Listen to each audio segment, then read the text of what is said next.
Riot disabled his rechargeable missiles, raised the price of his kit to be the most expensive in Valorant, and reduced the frequency of his ult. But TEJO lived. At Masters Toronto, Gen G sparked the resurgence of this demolition expert, and he hits hard. Round after round, Fnatic couldn't keep up with the nuclear haymakers TEJO was landing. It looks like he was never nerfed. So join me in this intense danger zone as I try to defuse one of the most explosive returns in Valorant history.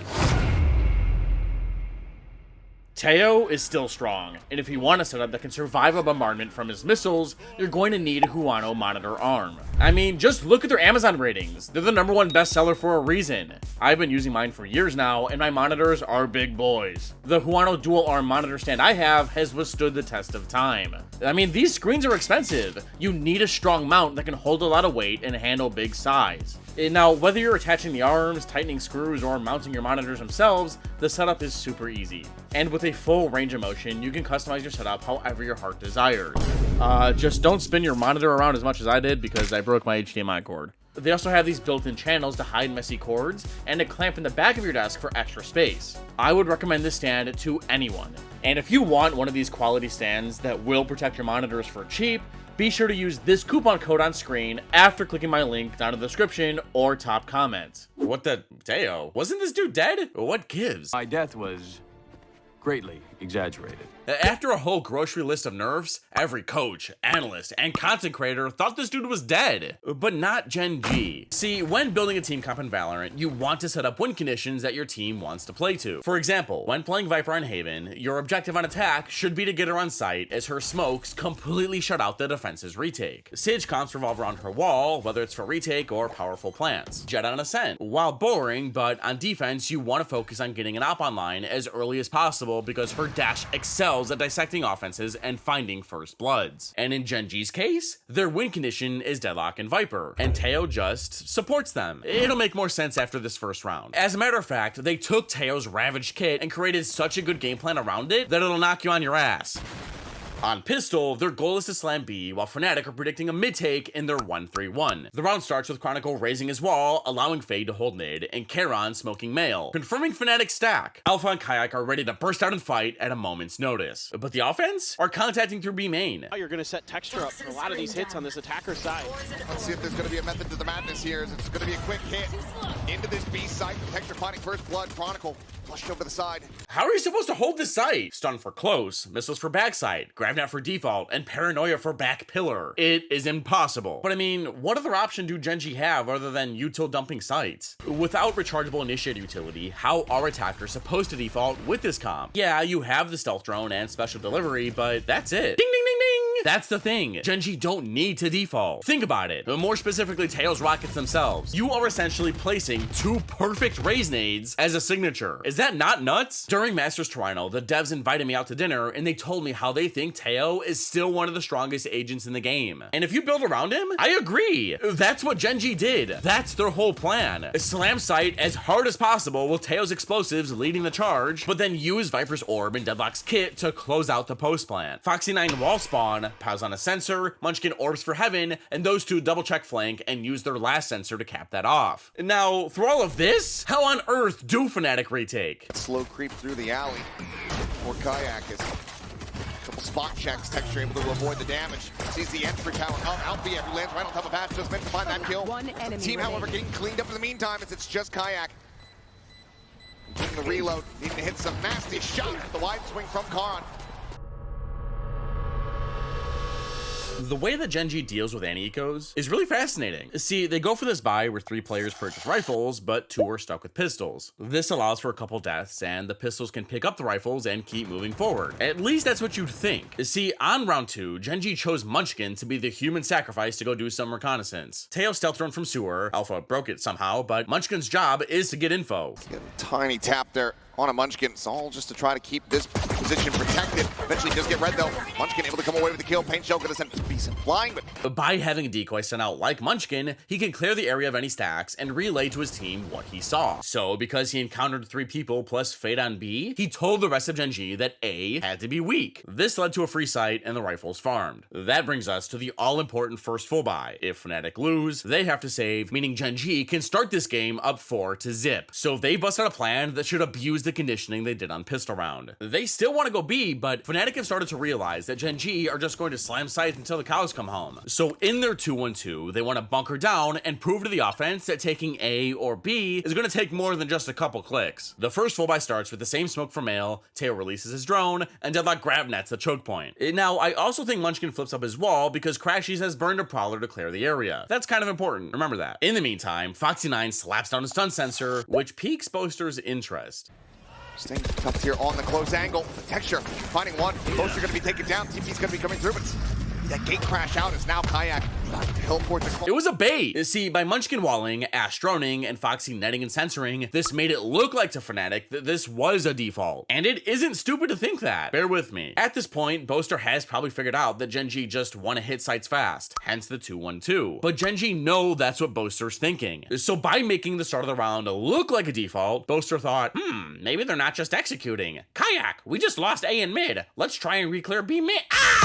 And he was tricked into giving the offense the first blood. Then due to the close relay bolt, Kayak was forced to hit the eject button, who by the way, is the counter to Gen G's comp. Stay tuned and I'll tell you why. But because Boaster was probably the only backside player, no reason to put two people here and both get blown up by TEJO's missiles, Ash rocketed back pillar and hell instead of backside, and Charon helped Neon make space, followed up by a paranoia for back pillar and hell. And now that Deadlock's gotten her grubby paws all over spawn, and Viper has her fart cloud in heaven, Fnatic have next to no chance of retaking. But as his teammates are blasting the barrier mesh, Crashies is thinking about how someone was playing Tucked in Hell on Pistol Round. You're gonna know exactly how many people trying to play from this angle. Sees in the catch. Crashies will be. Well, that's a start. Crashies rips Apollo from spawn, clearing Rafter, giving Kayak the okay to teleport to back pillar. And now that Fnatic can swing from anywhere, this post plan is going to be much harder. He crashed forward. Back to pillar, the drop coming through. Foxy9 cannot stabilize fast enough, nor can Texture. Karin gonna be full flash, GS back sight, swings in, is able to find one as Chronic can take it down, gets himself a second, looks for a little bit more, gets them lined up, and puts it down into the 1v1. Crashies trying to follow the trail. The snakebite forced Texture to get collided, and by using a blindside to protect the haunt back site, Gen G got dookied on. It was a good retake from Fnatic. But by having an agent who can bypass all of Deadlock shenanigans, maybe Gen G's plan won't work after all. Well, they're giving B a rest and are dead set on going A this round, while Fnatic think that they've proven that they can hold sites and are back in mid, shown by their 1-3-1. But either Crashies needs to do the impossible and beat back all 5 players, or Fnatic need another good retake. Because they forced into this one, missing vital pieces of utility. And whichever team loses this, saves next. The round starts, and because of this heaven smoke, Crashies knows what's coming next. Nukes for map, and to prevent a Rafter swing. One way for map, 2. Fast lane, net for elbow, paranoia for back sight. Omen TP's out. Boaster tries to stop the offense with a Gravwell, and Crashies haunts to find a scan, but has to leave after losing so much health. This hit is just too strong. Where do you play? And now that site's cleared, Deadlock walls and censor spawn, and Gen G do well without a trip to hold flank. If you are someone who moans and groans about not having a bot to watch your caboose, watch this. Because Viper went to kill a flanker, a timing in main from ramp was to be had. So TEJO jumped from sight, allowing Neon and Viper to set up in a crossfire. Well, flanking from spawn silently takes 10 years, and to knife out walk from sewer to flank also takes 10 years. And since Munchkin just checked that, Gen G don't have to worry about anyone backstabbing them. Alright, Deadlock setup is down, it's time to retake. Right at the ready here from Chronicle. Almost gets caught on timing. He's able to go ahead and avoid capture. Zalfier wrapping around over towards Elbow, but Ash punches him out. Texture finds Chronicle into the play. It might not look like it in the scoreboard, but Fnatic did a good job. At the same time, Yoru raised an Astra, Flash, naded and sucked this part of back sight, and Alpha flew out of Elbow for someone to trade him. But watch Gen G as soon as that happened. They all used this big ass pillar and map to shield them from players swinging out that way, and isolated Heaven first. Then Texture just hit on Chronicle. On Fnatic's following eco, Gen.G did that thing again where Munchkin scuts for info, and the bulk of the offense make a play based on what he found. This time, he was able to use his wall to bait out Crashy's haunt, dodge it, and walk into A, and he told his team to come over. Which, by the way, I wanted to mention this before, but couldn't find a place to fit it in, but Munchkin's wall did great to emulate defaults in earlier rounds. This is the standard A lurking wall that you see on Split all the time, and just by putting it up and not even having anyone use it, the defense won't feel like you're just prepping to slam a site. It's a decent distraction to their true game plan, but here, it helped him lurk into hell, find a timing on a Crashies, and got his team onto site. Side as the haunt gets out, Kayak gonna be caught off guard, Munchkin now striking. Trap, working a treat, swing out the Crashies, finds himself a second spike gonna be dropped. Tries to go for the weapon, the texture. 30 seconds Already wrapped around here onto the site. To find that elimination, spots out the head. Oh shit, Crashies made this winnable. Play the title card, play the title card! Now that the round is winnable, Alpha lobs his paint shells to buy time for Chronicle. He stares towards ramp, knowing a ramp is possible, but shortly after Munchkin plants, Chronicle's here, and it's time to go. Smoke cycled. Jump out Munchkin! Absolutely!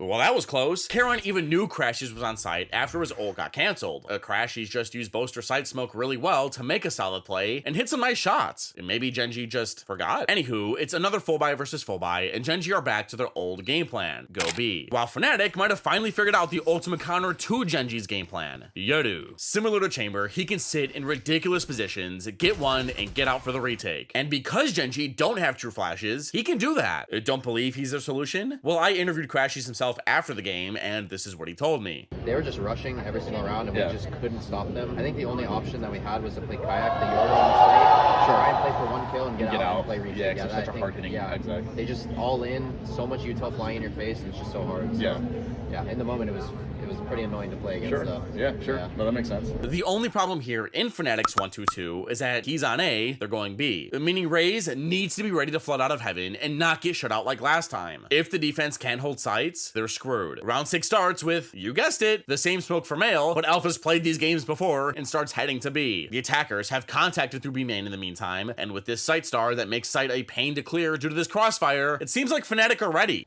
After this round, they're not able to find value off the rifle purchase, but Salvo's going to be sent. Damage taken, Boaster's down to 6. Still manages to fight back. Foxy9 is going to be eliminated there. Let's get the trade. The fact that Boaster got one with 6 HP is a miracle. We don't have a replay system, but I think the blast radius of Tejo's missiles didn't cover this box. But trades always favor the offense. Then Omen's Paranoia and Viper's Poison Orb denied Chronicle from flooding out, and Alpha couldn't hit the shot on the sliding Psychopath. But just to be sure, Astra's ready to cleanse half of B with his Armageddon. Now, Boaster did manage to take down Deadlock and most of Viper, the 2 win conditions to Gen.G's post plan. But there is one more. The offense funnel in now that Neon's given them the green light. Ash starts to plant, and Munchkin moves up to spawn to do this. Now being planted in a pit. Go ahead and make this even more unassailable for Fnatic. Reroutes them towards heaven. Karon is going to be lying in wait. Still have the drone even here for Ash. Maybe get a good reveal. It's a save. It's a save. It makes sense. It may not be a wall or stun sensor, but tell me in the comments, how would you retake through this? For the first time this game, after 6 consecutive straight executes, Gen.G are going mid. In their 2-1-2, are Fnatic going to expect it? Or from the pings, it looks like Boaster is warning Crashies of where the missiles tend to go. They might be expecting another straight-on exec. The barriers fall, Tejo nukes vents, and Omen smokes mail again. Fnatic are stunned. Damage done to Texture. Find it there on the free fire. Relay bolt. After never touching mid all game, plus these missiles and smoke signaling a vents default, Alpha and Chronicle were blown back by this speed. The stealth drone gave away their position, then a relay bolt to push them back into Karon's Paranoia. Now that Heaven's flushed, Texture flips up his wall, but Crashy's Nightfall's B main, separating one side of the split from the other, and braces for impact. Swing out, Crashy's now going to be spotted. Texture trying to go for a little bit of a wider swing, but Crashy's able to hold his own. Picks up the kill.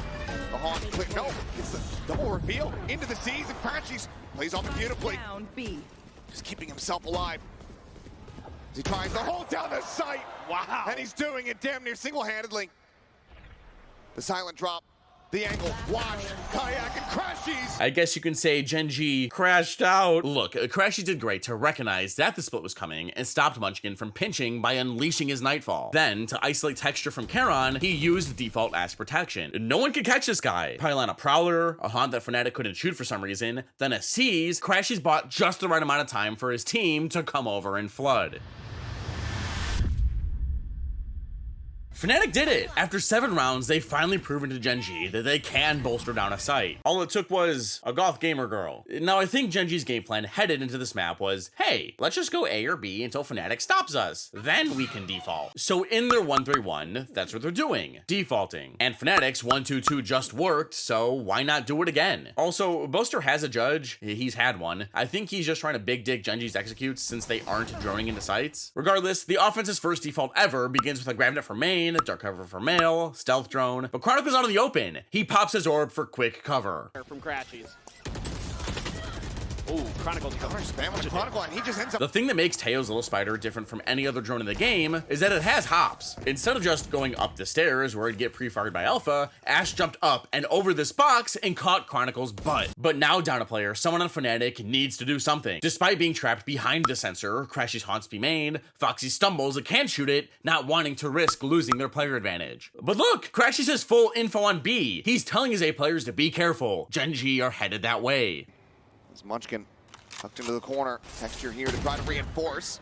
Can he get a punish is the question. The player advantage is even, and Boaster takes a bite at Texture. He stuns to try and trade, but Kayak's out. The offense turn their attention towards site, but don't know how to deal with this smoke and judge. Gen G start by spraying through the smoke, hoping that the missile or bullets can kill him. He lives. The offense turn into heaven, missile vents, spawn smoke, but Raze is here. Can she or this 2-stack hold back the offense? Make up their minds. Paranoia, stun, over towards elbow. Boaster able to avoid it, spamming, and still somehow comes out on top. Texture just cannot get the spray to connect. Does eventually fall. Looking for the ground, and he doesn't make it! Into the ultimate fast enough! Snatches him up and knocks the other repeat. From heaven, Charon lined up this perfect Paranoia, and Ash piled on his stun, but Texture just missed. Gen G wrapped site to pinch the elbow players, but after killing Boaster, they knew Kayak was still in there. He hopped into his dimensional drift to try and dodge the deadlock ult, but was too late. Then Alpha tried to tiptoe past Foxy's stun sensor, died, and Crashies ends up saving, but then also dies. I told you, Gen G's executes pack a punch. Fnatic can't take any more bombings and take a timeout. Alright guys, I have an idea. What if we just... Coming out of the timeout, Gen G are going back to their original Slam Sites game plan, expecting that Fnatic are adjusting to their default. They've hit B, A, split B, so now it's time to split A. But what did Fnatic talk about? No idea. They probably mentioned how Gen G are hitting hard and the mid players need to be ready to rotate over at a moment's notice. And that Fade and Yoru need to be good for at least one. The barriers drop, Tejo rips 2 missiles for Raptor, Deadlock and Neon, net, and slide up ramp, and Omen teleports into his heaven smoke right above Kayak's head. Boaster never expected Omen to teleport into this freshly cleared smoke thanks to this nuke, and dies. The rest of the offense are charging into heaven behind their stealth drone. Neon stuns deep, Deadlock sensors close. Chronicle can't help, but maybe Alpha can? But no clue what was happening. It's a spot out there on a 1, tries to play this as patiently as possible. Fnatic's win condition couldn't get one. Gen G are doing a phenomenal job at clearing out these wrap positions and leaving the one and done spots open to get traded. There's another Paranoia for elbow, Snakebite for map. Gen G's hits cannot be stopped. But Fnatic's retakes have also been solid. Chronicle flips up his wall, and I think Charon and Alpha spotted each other. From Ash is just too monstrous. Charon a bit of damage. The count is even. Chronicle then turns his attention to ramp to find another, but Munchkin's tucked and takes down Alpha. He wants to reposition, or is just feeling it and overheats. Well, why not just put up your wall? Whatever. 2-on-2. Can Fnatic pull it off? Where are you? Chronicle trying to find his footing. He gets himself a third. Ash cleans it up. Now, there is one more thing that will stop this bombardment of executes. This big ass ult that puts you down to 1 HP just by sitting in it. Even if Gen G don't run into it directly, Viper's pit being spread out in mid means that 2 players can safely focus on both sides while she solos mid. And unluckily for Gen G, I don't think they're expecting this ult to come out in their 1-3-1, or the offense think they can take it down. Because as round 10 starts, Gen G smoke mail as Chronicle's laying out his pit. Ash quickly drones with Texture following close behind, but pushing any deeper would be instant death. Now back in B main, Devok netted. Crashy's prowlered once, Foxy's sensors, and shortly after, Crashy's prowlers again, wanting to break that thing. He inches forward, Foxy takes a few shots, and Crashy's falls, not wanting to blow their advantage. With Viper's pit with a stranglehold on mid, Fnatic's sight holds are solid. Dying here would be throwing, but the offense need to find an opening somewhere. Munchkin is trying to kill a peeker on A, but Boaster rips a stinger at him. And in the meantime, the offense have grouped into B main. They all swing, trying to pre-fire Crashies, but he just responds with his C's and Alpha's paint shells. Those don't connect on anyone besides Deadlock's stun sensor, which is perfect. Because Gen G just baited out the biggest pieces of stall these two had. The offense are predicting that the defense send over one more player to reinforce B. And since Munchkin's wall doesn't cover ramp, that means Yoru can get a 2-for-1 and solo this third of the map with this sightline. So Gen G want to punish. Even though their read is wrong and Boaster is still here, it's a good idea after creating all this pressure in mid and B. So Foxy sends a message by reapplying his stun sensor, and Gen G leave to rejoin Munchkin on A, but doing that silently is going to take a while. Now, around the 40-second mark, Crashies lobs his haunt into B main and spots nothing. This anchors the 2-stack on A, but not much else. The map has been so silent that Gen G could be gearing up for another B hit, and Alpha doesn't want to leave and get caught out. Now, as Gen G finally make their way to A, Teo nukes Raptor, and Charon smoke spawn. Salvo's at the ready. Texture gonna try to open things up here. And they expected that ramp player. Chronicle immediately gives up mid control, Charon smoke screens, Foxy nets Raptor.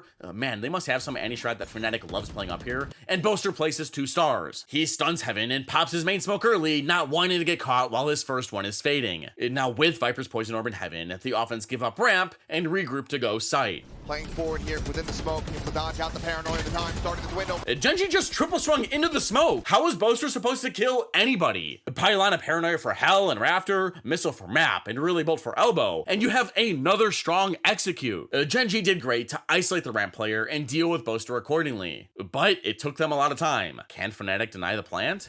10 seconds left. Foxy gets the kill. It's Chronicle. Heroics might be leaned on once again. Peek about to come through, and Charon, he wins that fight. Want to see what he can make happen. The spot out onto Ash. Foxy 9.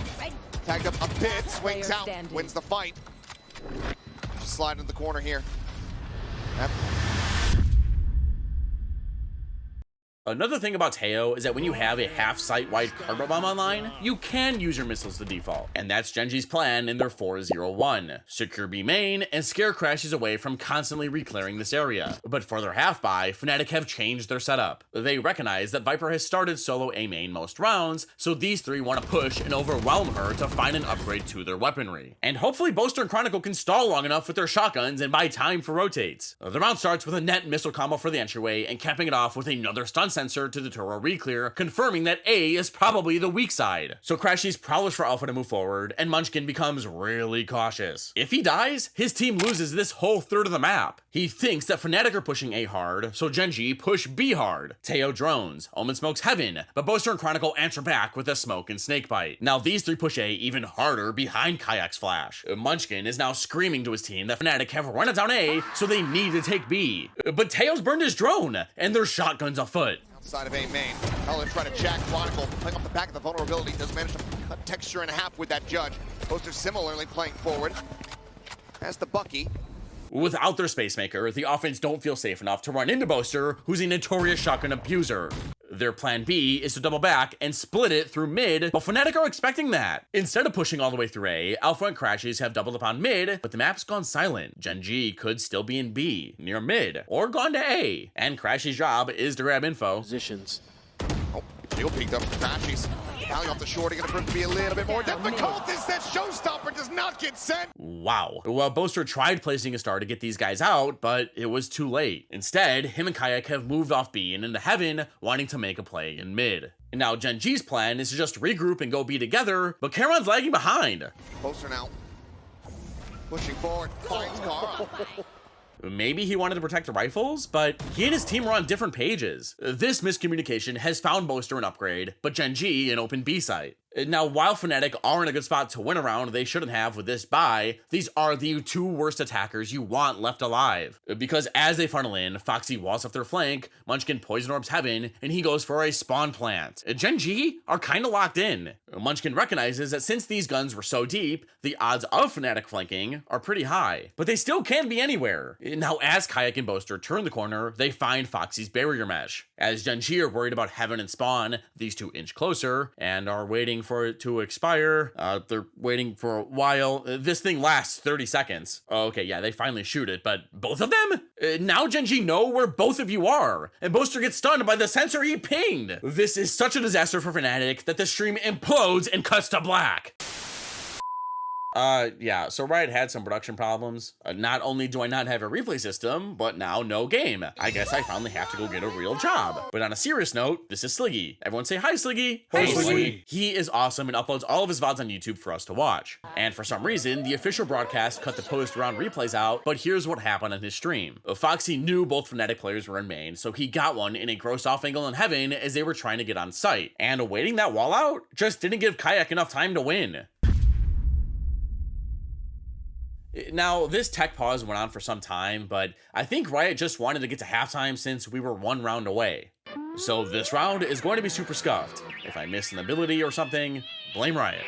With TEJO's Armageddon primed and ready, Gen G want to go back to their original game plan and just slam B, but first want to fake a mid default in their 3-2. But Fnatic are tired of being manipulated by this stun sensor and want to fight Gen G head on in their setup. The round starts with Charon smoking mid, Munchkin raising his toxic screen, Ashe sending out a stealth drone, and Foxy netting and censoring B. Chronicle slows down the mid push by raising his poison orb, but on B, Crashy sends out a prowler, probably nades and seizes, and both teams go 1 for 1. Now, because Ashe's drone got through the mid orb, Munchkin has lurked into the mail smoke, encouraging the offense to go B, even without their duelist. He can backstab them. TEJO carpet bombs backside, but is left a sliver for Omen to ult into. But the defense answer back with a Nightfall and Snakebite. But Boaster has laid out his Cosmic Divide to pin the offense back. But the Heaven Lurk is here and backstabs Kayak. Chronicle gets the trade, but Deadlock has her ult active, but it whiffs! Now the offense have made it out to backside thanks to how this wall's positioned, but it is too risky to just push from one side, so Gen G elect to wait the Cosmic Divide out before making their next move. Charon smokes Heaven as it's about to expire, and they prepare to advance.